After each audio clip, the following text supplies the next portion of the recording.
Thank you. My name is Sean Ling. Really my honor to join this panel, and thank you, Frank, Congressman, and Joe. I'm really glad to be here today. So, talk about Chinese Communist parties. Okay. So, talk about Chinese Communist parties' impact on its own people. First, I want to share a little bit about what I've experienced on the Tiananmen Square massacre, because I think also kind of implicate what we experienced later on. So I was with the student group that was on the square on the night of the massacre, and we withdrew as a last group, several hundred students withdrew as the last group from the southeast corner of the Tiananmen Square, and then we're heading north. So at the time, the PLA already, People Liberation Army already entered the market, and they already opened the files, and you hear the gunshot hitting the monument. Pa, pa, pa, pa. It's very clear gunshot. And then when we heading north, and we see a tank rolling, passing by, and as students, kind of first time seeing the tank, and many students were scared. So one male student actually was petrified, and then he fell down on the street. So at the time, the tank already passed, but it stopped, and then intentionally rolled back, crashed the head of the student. It was totally shocking experience. 30 years passed by. I never forget that moment when I see people's skull. It's just like a piece of paper on the ground. This story kind of remind me what we experienced later on in the past 30 years. We always hope the worst part is already passed, just like the tank already passed by. But you didn't expect it rolled back. It did even more terrible things to the Chinese people. So, for example, in the last 2-3 decades, Chinese government has launched very systematic crackdown persecution against basically all religions. And one clear example is the Falun Gong group. So the government started persecution in July 1999. And after that, millions of people lost their job, lose their homes, detained, kidnapped, tortured, and many were persecuted to death. And one of the worst crimes they have done on the Falun Gong group is also organ harvesting. It's organ harvesting on a live person. So basically, they use the technology to build a nationwide network of this information, of the blood type, the tissue type of these people being incarcerated. And then once you have this network, so anywhere nationwide, if you have a need for a particular blood type, tissue type, and they can quickly identify the person being incarcerated, imprisoned, and then they can go to the prison to kill them, take the organ on site, and then quickly bring it back to the hospitals. And this crime was originally exposed in 2003, but after that, the Chinese Communist Party keep changing their narrative to defend their predicts. So at the beginning, they said, we only use organs from executed prisoners. Later on, they found that the number of executed prisoners only 3,000, 4,000 a year. It could not measure up the explosion of transplant case in China since 2000. So they changed it. They say we actually also use some people from the labor camp. They cannot deny the case happened in the labor camps. And then they also say, we build out our voluntary systems, because in the past, China had no voluntary registration system for organ donation, because it's against Chinese people's traditional belief to donate organs. People want to have a complete body even after death. So they said, we have this volunteer system built nationwide. But even last year, if you check on China's voluntary registration system, it's very pathetic numbers. And you can imagine, even in the United States, with a very complete healthy registration system, people still need to wait 2 years, 3 years for a kidney transplant, or maybe 10 years for a liver transplant. But in China, the hospital promise, come here, in 2 weeks, we find you a kidney match. Even just 1 month to 2 months, find you a liver transplant. And there are cases like many patients from Taiwan, like for example, go to China. One case I saw, even one person, he had 8 times of transplant of kidneys because the match may not work well. So a few months later, the organ failed again, and he go back to China again and quickly get another transplant. So can you imagine this heinous crime?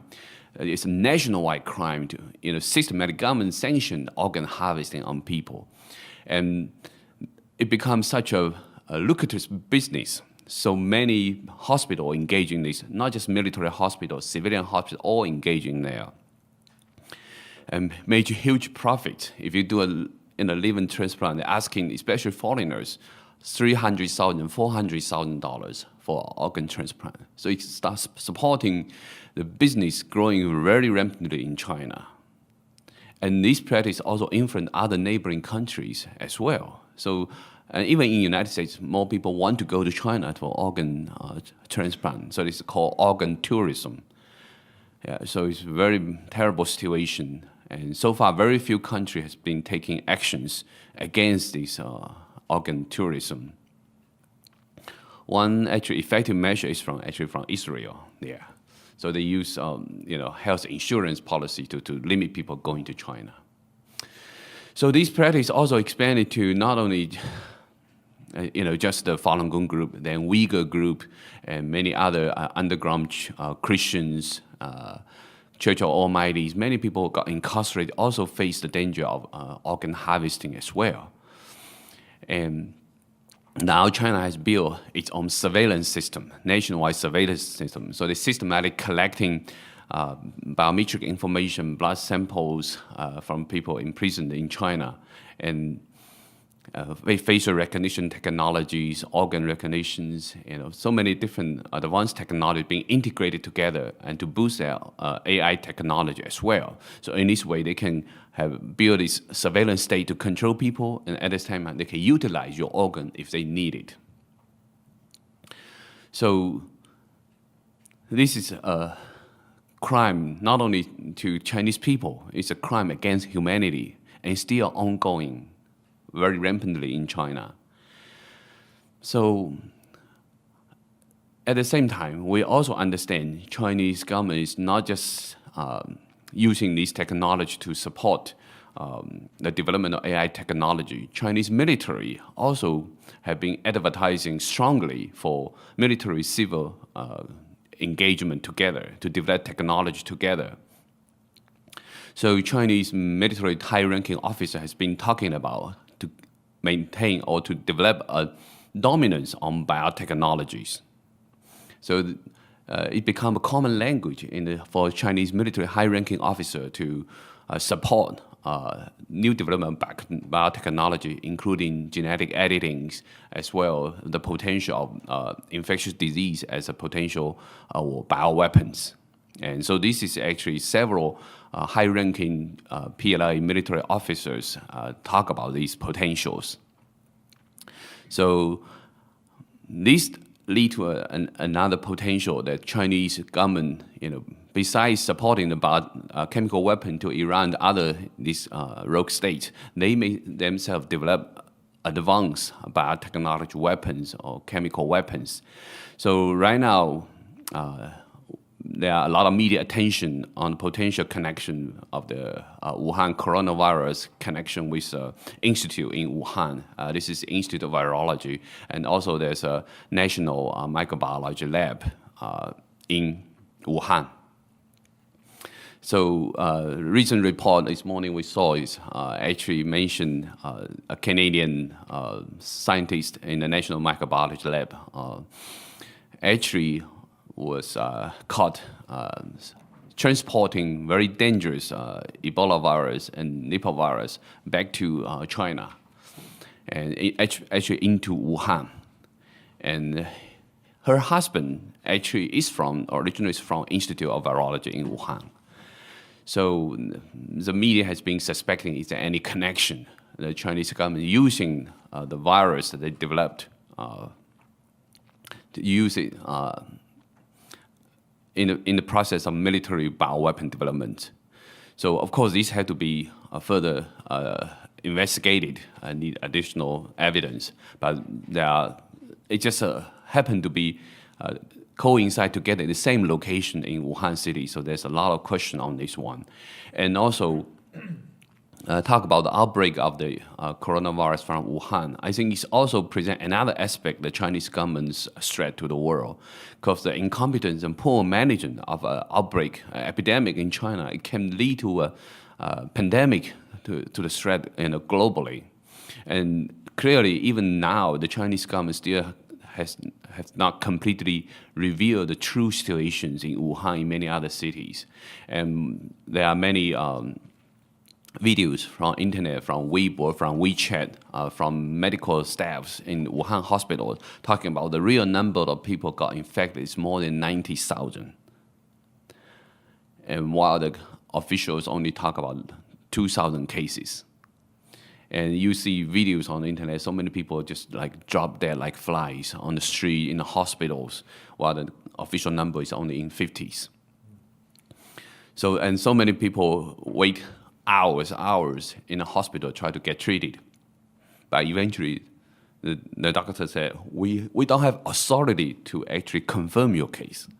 Because how many cases can be confirmed as a real infection by the novel coronavirus is dictated by the government. It's not by the medical doctor. You have to give an authority in order to declare you are being confirmed the coronavirus infection. So under this situation, so many Wuhan people were in a great danger. Yesterday, Wuhan mayor had a press conference and he had to admit about 5 million Wuhan people already left the city prior to their closed down all the transportation. Because this is a peak travel time in China for the Lunar New Year. So imagine 5 million people already spread out throughout China. And how many people come to overseas, right? So we see 4 confirmed cases in the United States now, and many other neighboring countries, Singapore, Thailand, Korea, Taiwan, so many other countries already have confirmed case. While China still try to portray that it used a very strong measures to contain the virus. And the government have been boosting, they have tried to build an ad hoc hospital with more than 1,000 beds in Wuhan. But the hospital will only be ready until February the 2nd. So what about people for these 10 days? They had to still do their self-quarantine at home. And maybe many people still try to find a hospital to get treatment. So these people carrying the virus still walking around in the cities. While government can even simply use some of the hotels or some temporary shelters to help treat these people in a more protective areas, or use set up temporary quarantine areas. But the government didn't want to do that. They want to show the world, I'm able to use massive resource to build a hospital, but it takes 10 days. So anyway, a lot of the corruption, poor management in this process. We saw many of the doctors crying on their own videos, saying they were so desperate. They're completely out of the mask, protection gowns, medical supplies, and the government still try to portray to the world they are doing a great job in containing the virus. So I think this is another example how big a threat a Communist Party can bring to the world, even just from public health aspect.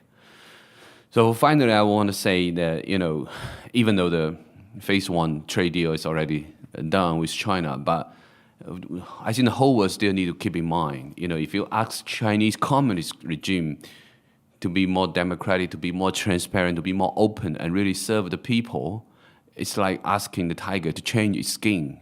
It's very, very, very difficult, almost impossible. Thank you.